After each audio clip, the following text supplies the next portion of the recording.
pessoal, esse é o canal Coronavírus e eu sou o Dr. Antônio Schultz. De maneira que nesse vídeo nós estudaremos um outro mecanismo de ação atribuído à ivermectina, qual seja o seu possível efeito antitrombótico, anticoagulopatias, que pode ter utilidade no tratamento de pacientes com Covid-19. É importante ressaltar que um percentual relativamente elevado de pacientes com Covid-19 morrem em decorrência desses eventos protrombóticos, dessas coagulopatias atribuídos ao SARS-CoV-2.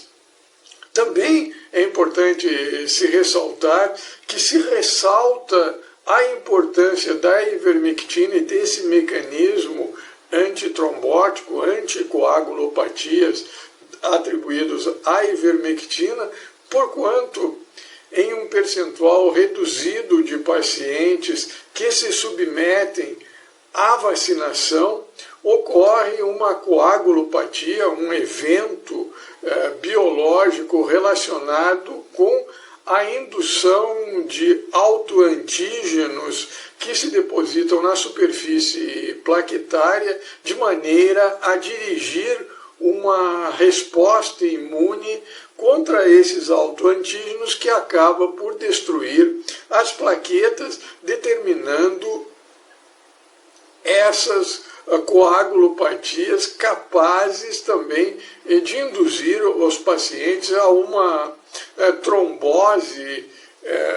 em termos de cérebro, uma trombose em termos de coração, trombose nos membros inferiores que podem resultar em morte do paciente. É importante ressaltar que essa doença, essa trombocitopenia semelhante à trombocitopenia induzida pela heparina atribuída às vacinas, ocorre em um número bastante decrescido comparativamente ao número de pacientes que se submete à vacinação. Entretanto, é importante se ressaltar que esse evento, sendo ele prevenível por medicamentos como a ivermectina, medicamento que estudos em animais demonstram que não inibe a eficácia imune das vacinas e, pelo contrário, devido às suas características imunomoduladoras, a ivermectina pode potencializar essa resposta imune. Associado a essa potencialização e a também essa sua propriedade, a esse seu mecanismo antitrombótico, é mais um mecanismo que vem ao encontro dessa minha óptica de que a ivermectina pode sim atuar como um adjuvante, como um complemento da imunização induzida pelas vacinas. E é o que eu vou tentar provar nesse vídeo, apresentando esse trabalho, essa hipótese da ivermectina, que ao se ligar na glicoproteína spike impediria essa formação desses trombos de maneira a decrescer esses eventos trombóticos que nós estudaremos nesse vídeo.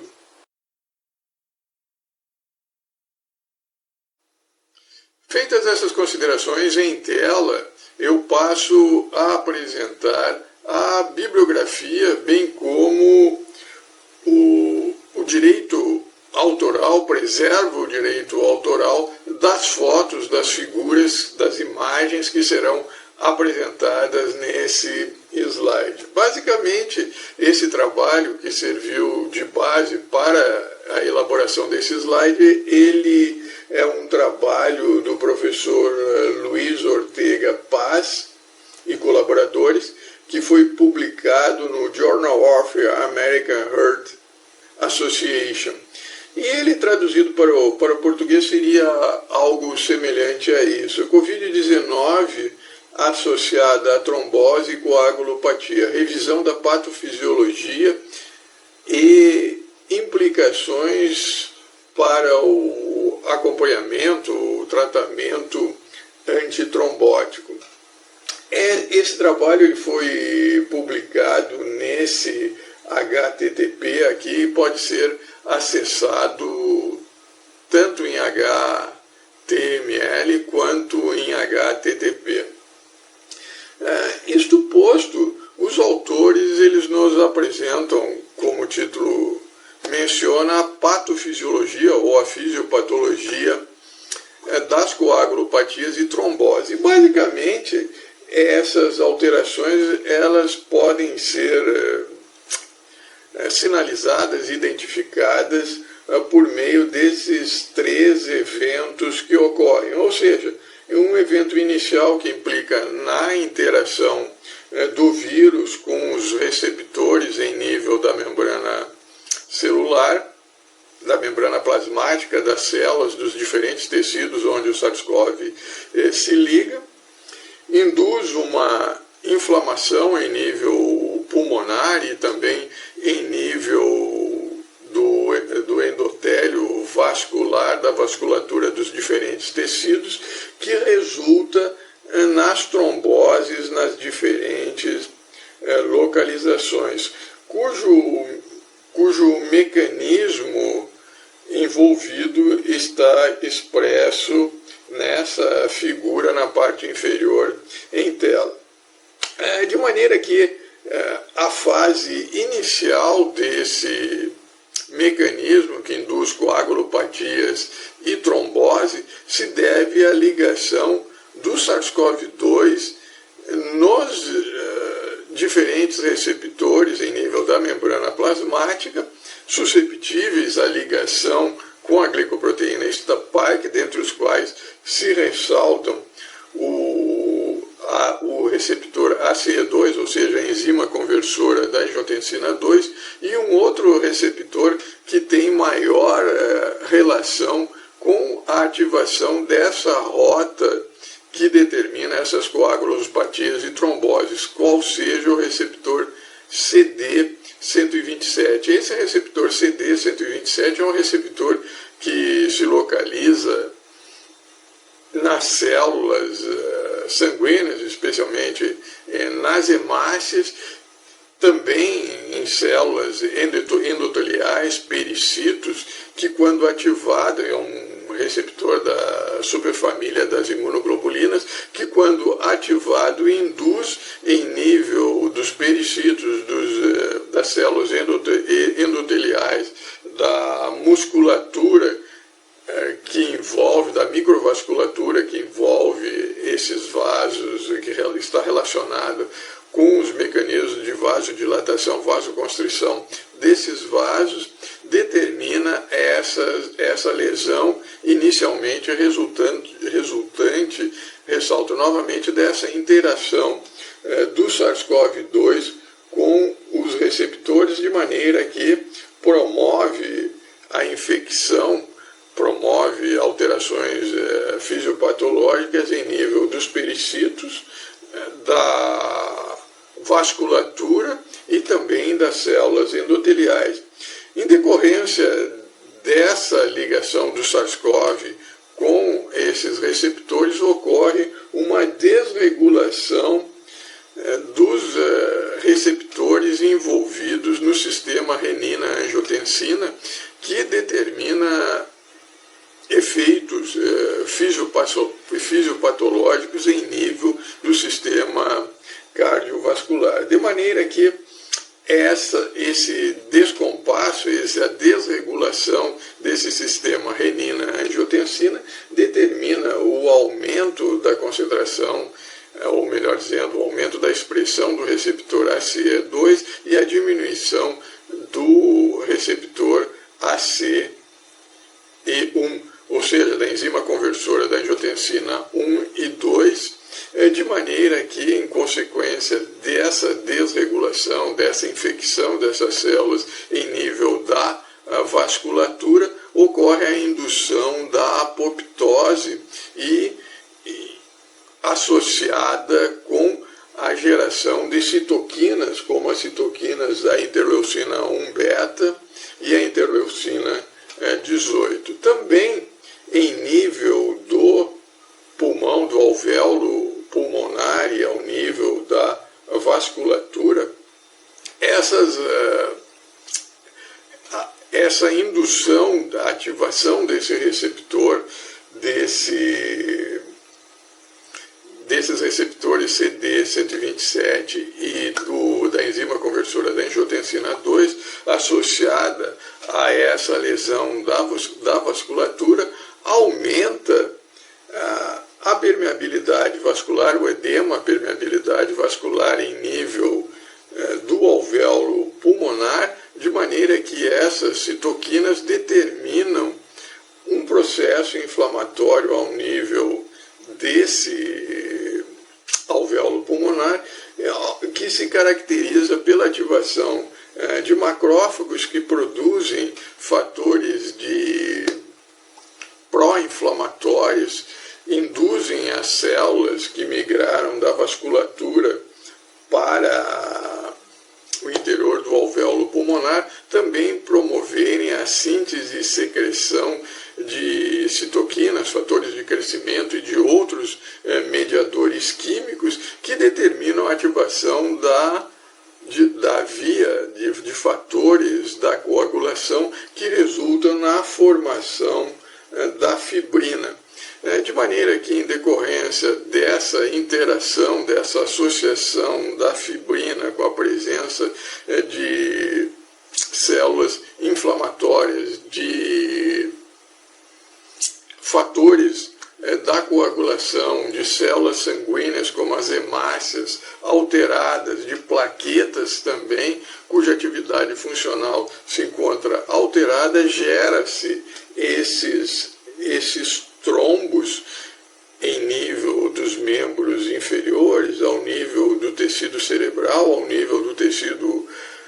cardíaco e ao nível do tecido pulmonar, de maneira que essas coagulopatias e essa trombose determina a morte de um percentual significativo de pacientes portadores de Covid-19. E embaixo está ilustrado como se dá esse mecanismo fisiopatológico desde a ligação do SARS-CoV-2 nos receptores CD127 e ACE2, ressalto novamente, até a geração de trombos que comprometem a atividade funcional de diferentes órgãos, resultando na morte do paciente. E, basicamente, essas citoquinas, fatores de crescimento e outros mediadores químicos, ressalto novamente, como a interleucina 1 beta, a interleucina 18, a interleucina 6, elas ativam as células sanguíneas, dentre os quais as hemácias e as plaquetas, de maneira que a ativação dessas células sanguíneas resulta em uma cascata que promove também a indução de células como, por exemplo, os eosinófilos, que promovem a síntese e secreção de fatores pró-coagulantes, dentre os quais promovem a ativação das cascatas bioquímicas que resultam na transformação da protrombina em trombina com a participação de enzimas metabolizadoras do cálcio, gerando o fibrinogênio. Por sua vez, o fibrinogênio ele se transforma em fibrina, ao mesmo tempo ocorre a geração, a ativação da fibrinólise para compensar essa formação acentuada de fibrina, que resultou da ativação dessa via da coagulação, de maneira que é ativado o fator ativador do plasminogênio que promove a fibrinólise. Em decorrência da geração em nível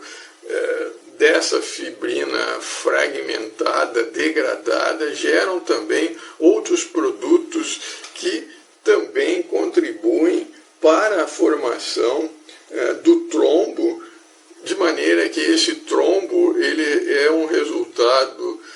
da reunião, da união de células sanguíneas, das hemácias, de fibrina e também de células que foram atraídas por esses produtos de fragmentação da fibrina, tais como os fibroblastos, de maneira a formar esses trombos que resultam nessas tromboses em diferentes tecidos, órgãos e tecidos, resultando, ressalto novamente, na morte de um percentual significativo de pacientes acometidos pela Covid-19. Feitas essas considerações em tela, eu apresento essa figura que ressalto novamente, é de autoria do professor Luiz Ortega Paz e colaboradores, cujo direito autoral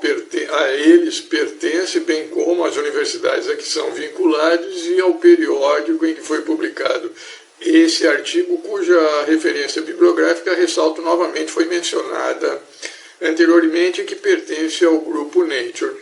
De maneira que essa figura ela sintetiza os principais mecanismos que nós mencionamos em slide anterior, ou seja, que basicamente as coagulopatias e trombose ela resulta de alteração em nível da vasculatura, injúria aos vasos, as células vasculares, sejam elas pericitos, células endoteliais ou então as células que envolvem a musculatura desses vasos, de maneira que ocorre inicialmente essas alterações, elas são decorrentes de um desequilíbrio que existe entre as enzimas que participam do sistema da renina-angiotensina, que guarda uma relação com a atividade do músculo cardíaco, de maneira que esse desequilíbrio entre essas duas enzimas que participam do sistema renina-angiotensina determina um desfuncionamento do miocárdio. Associado a isso, também gera-se ativação das vias da coagulação em fibrinolítico, com a geração de produtos esses que contribuem não somente para a formação dos trombos, como também para a formação, para exacerbar a hiperprodução de citoquinas pró-inflamatórias, fatores de crescimento e outros mediadores químicos, dentre os quais se ressaltam a interleucina 1-beta, a interleucina 6 e a interleucina 18. De maneira que essas citoquinas associadas com os produtos resultantes da atividade fibrinolítica e com a fibrina que é formada em decorrência da ativação dessa via da coagulação, forma-se esses trombos que são basicamente constituídos por plaquetas e por fibroblastos e algumas células inflamatórias que ali estão incluídas, de maneira que esses trombos, como nós vimos, se disseminam pelos membros inferiores, podem atingir o cérebro, o coração, o pulmão, comprometendo a atividade funcional desses órgãos, levando a uma deficiência multifuncional desses órgãos em um número percentual de casos, causando a morte de pacientes acometidos pela Covid-19. Também esses eventos que essa hiperprodução desses mediadores químicos, dessas citoquinas, desses fatores de crescimento que resultam da interação entre os neutrófilos e as plaquetas, desempenham em nível dessas coagulopatias um papel preponderante, especialmente relativamente à atividade das plaquetas, porquanto as plaquetas, ao interagirem com os neutrófilos, com os eosinófilos, e até mesmo com o vírus, porquanto o SARS-CoV-2 apresenta a propriedade de se ligar nas plaquetas, essas plaquetas, elas não somente produzem esses mediadores químicos, citoquinas, fatores de crescimento que contribuem para a exacerbação do quadro inflamatório, como também produtos decorrentes dessa metabolização dessas células de neutrófilos e até mesmo em decorrência da ligação de proteínas do SARS-CoV-2 com a superfície plaquetária, determina a geração de autoantígenos esses que determinam uma trombocitopenia nesses pacientes portadores de Covid-19 bastante semelhante à trombocitopenia induzida pelas plaquetas, ou seja, uma destruição imune das plaquetas induzidas pela deposição desses autoantígenos que determinam a ativação de uma resposta imune dirigida contra esses autoantígenos depositados na superfície plaquetária, determinando a destruição dessas plaquetas. É importante se ressaltar que, além dessa interação das plaquetas com o SARS-CoV-2, também o depósito de esses autoantígenos decorrente da interação com outras células, como com os neutrófilos, com os eosinófilos, também, ressalto novamente, em um número reduzido de casos, em um número raro de casos, para o pessoal do Repórteres Sem Fronteiras não me acusar de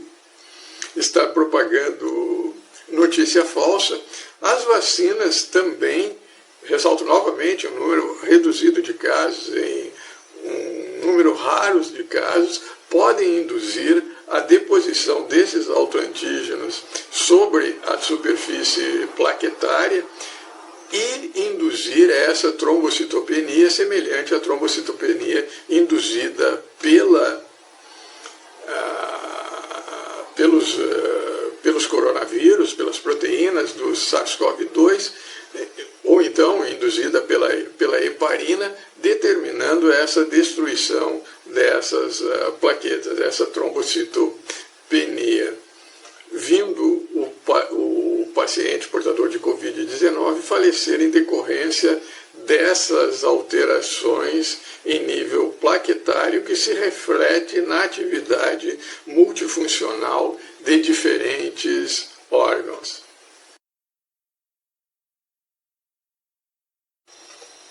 Entendido o mecanismo pelo qual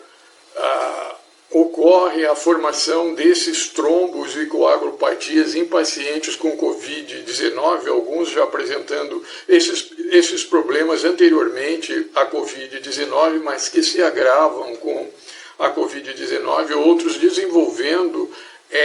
esses problemas de formação de trombos e coagulopatias, nós apresentamos em tela o trabalho do professor David Shine. Ele é PhD e ele trabalhou no Serviço Público de Saúde dos Estados Unidos, atualmente ele é aposentado, e ele participou do desenvolvimento de um software denominado iGene, Clinical Genetic Database, em que o professor Shine ele escreveu esse trabalho em que ele afirma que a ivermectina para tratamento da Covid-19, ou melhor dizendo, a resposta clínica para o tratamento da Covid-19 com a ivermectina em dose quase no limite superior de aceitabilidade não tóxica dessas doses de ivermectina, em que ele comenta que existe um mecanismo pelo qual a ivermectina apresentaria efeito antitrobótico e anticoagulopatias, que é mediante o bloqueio da ligação do SARS-CoV-2 em um receptor denominado CD147. Eu já mencionei, se eu não estou enganado, eu mencionei em slide anterior como CD127, eu retifico, é CD147, em que esse trabalho ele pode ser acessado nesse HTTP, em que você pode baixar para o seu computador a versão em PDF desse trabalho. É importante ressaltar que as fotos também que ilustram as figuras, melhor dizendo, que ilustram esse diapositivo, esse slide, esse vídeo, eles também foram todos eles extraídos desse trabalho do professor David Shine, cujos direitos autorais sobre essas imagens, sobre essas figuras, pertencem ao professor Shine e ao periódico em que ele publicou esse trabalho. Isto posto, o professor Shine ele desenvolve uma teoria acerca da propriedade anti-Covid-19 da ivermectina, tendo por base o seu efeito antimalárico. Efeito esse que é compartilhado por outros medicamentos, como a hidroxicloroquina, a cloroquina, a azitromicina, a doxaciclina. Ou seja, o fato de que esses medicamentos eles impediriam a formação das chamadas rosetas, em que o parasita, o Plasmodium falciparum,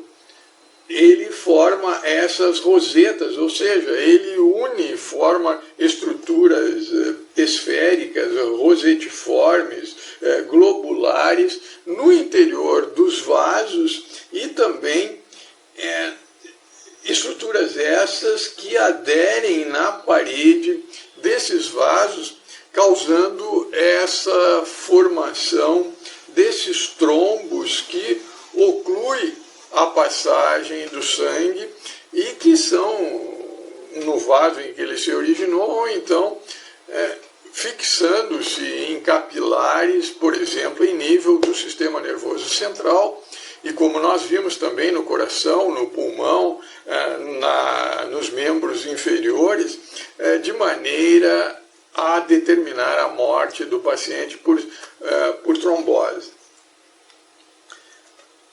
E o professor Shine ele faz uma analogia desse mecanismo de indução desses trombos na malária, pelo parasita da malária, com a formação desses trombos, semelhantemente o que ocorre relativamente ao Covid-19, em que o Covid-19, ao se ligar nessas hemácias, por meio desses receptores, ressalto novamente, não é receptor CD127, é receptor CD147, que é um receptor do tipo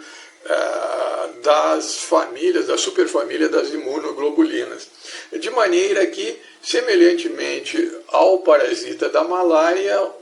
o SARS-CoV-2 ele promove a formação desses trombos, porquanto ele vai unindo, vai ligando as moléculas, vai unindo as hemácias de maneira que aumenta essas estruturas rosetiformes, elas se acumulam no interior dos vasos de maneira a ocluir esses vasos. E o professor Shine também ilustra as células, as hemácias, que são infectadas por no caso aqui, pelo parasita da malária. E aqui estão as formações, os agregados de células, de hemácias infectadas pelo parasitas, em que ele apresenta as diferentes estruturas. Aqui uma estrutura rosetiforme,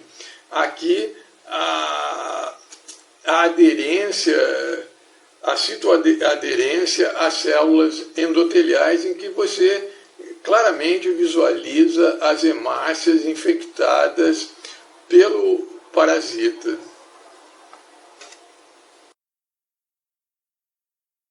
Compreendida essas semelhanças existentes entre o mecanismo da infecção pela malária, pelo Plasmodium falciparum, com o mecanismo de infecção pela Covid-19, especialmente relativamente à determinação de coágulos, patias e tromboses, nós passamos a analisar a hipótese do professor Schein na tentativa de explicar o porquê da ivermectina em doses no limiar entre o tóxico e o não tóxico pode apresentar esse efeito antitrombótico, anticoagulopatias e ser de utilidade no tratamento dos pacientes portadores de Covid-19 de média, grave e acentuado quadro clínico. E neste contexto, considerando essa hipótese do professor Schein, nós extrapolamos no direcionamento de explicar e de sugerir a utilização da ivermectina, mais um mecanismo que vem ao encontro da nossa óptica, da minha óptica, de que a ivermectina utilizada na dosagem profilática convencional ou utilizada no tratamento de doenças antiparasitárias, ela pode apresentar um efeito imunomodulador da resposta imune de maneira a potencializar a atividade, a eficácia das vacinas relativamente à Covid-19. Isto posto, nós relembramos o trabalho do professor David Schein, cujo HTTPS pode ser acessado e obter uma cópia desse trabalho em PDF, e que o professor Schein basicamente defende a sua hipótese de que a ivermectina, quando utilizada em dosagens, ressalto novamente, no limiar entre o tóxico e o não tóxico, evidentemente na concentração não tóxica, mais próximo a esse limiar,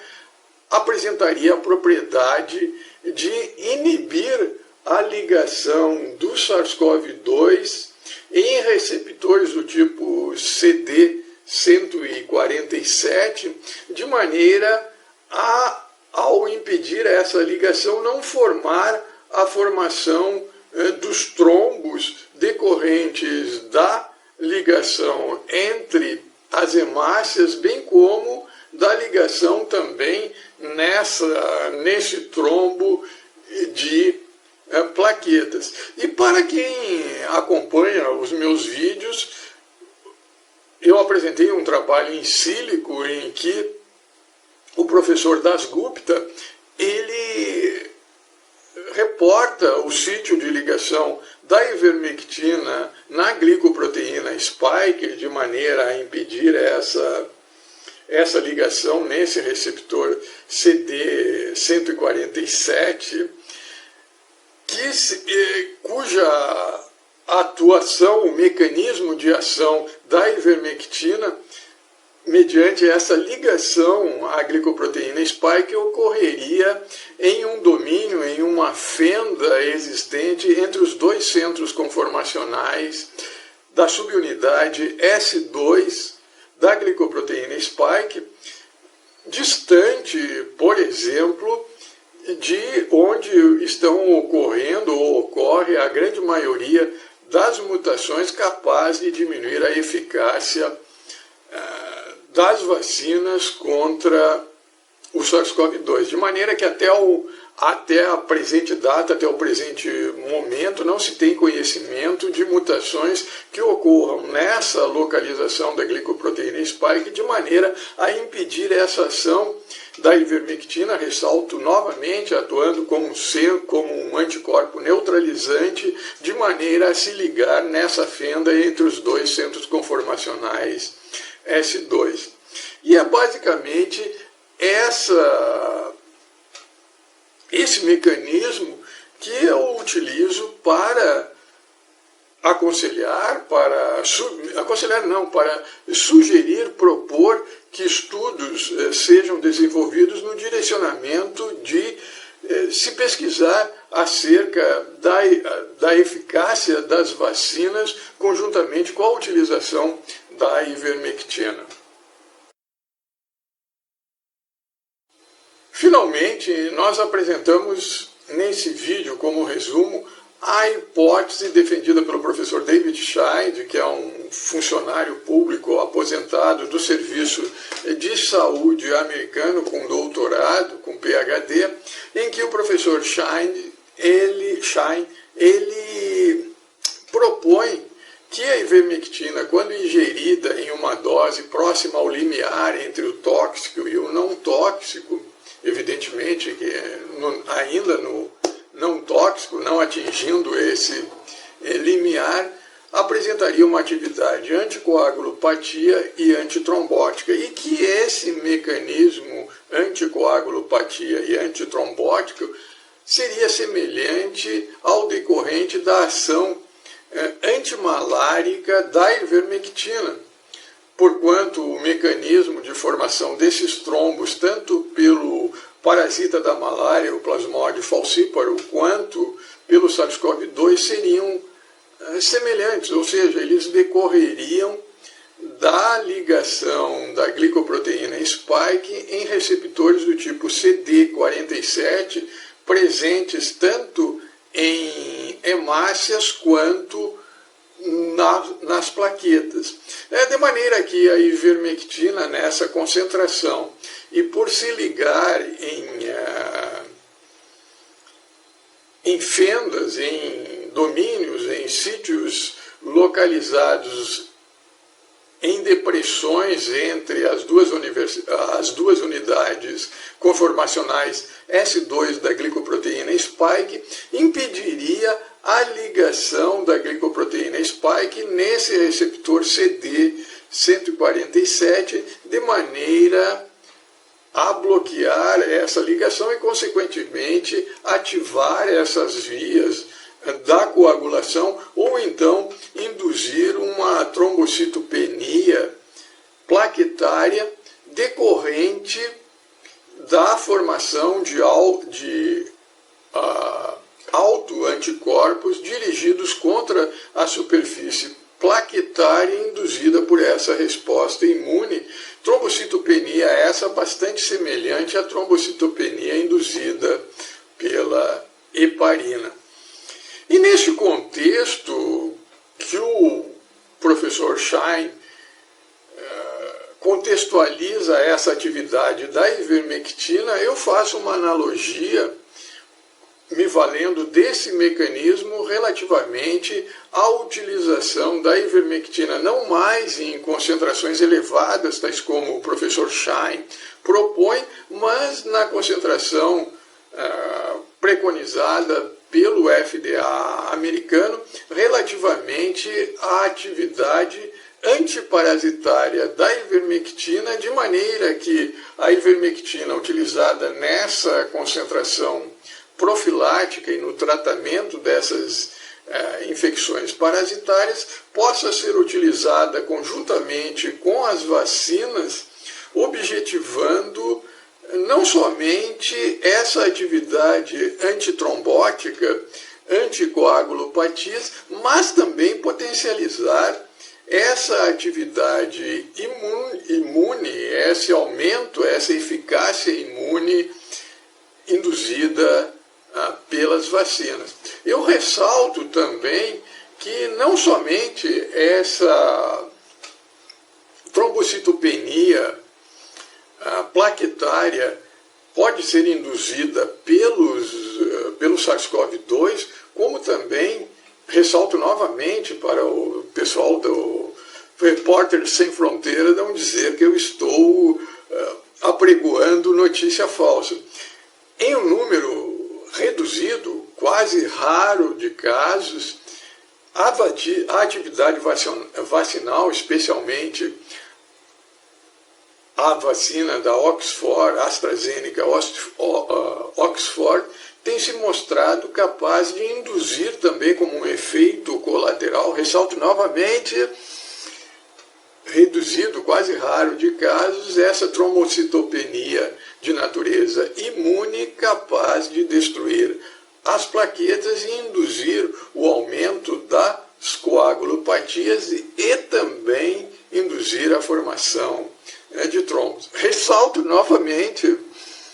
para o Médicos Sem Fronteiras ou qualquer outra Médicos Sem Fronteiras, para os Repórteres Sem Fronteiras e também qualquer outra instituição vinculada a essa erudita classe dos repórteres, especialmente os repórteres médicos, que é num número bastante reduzido de casos de pessoas vacinadas em que essa trombocitopenia é identificada.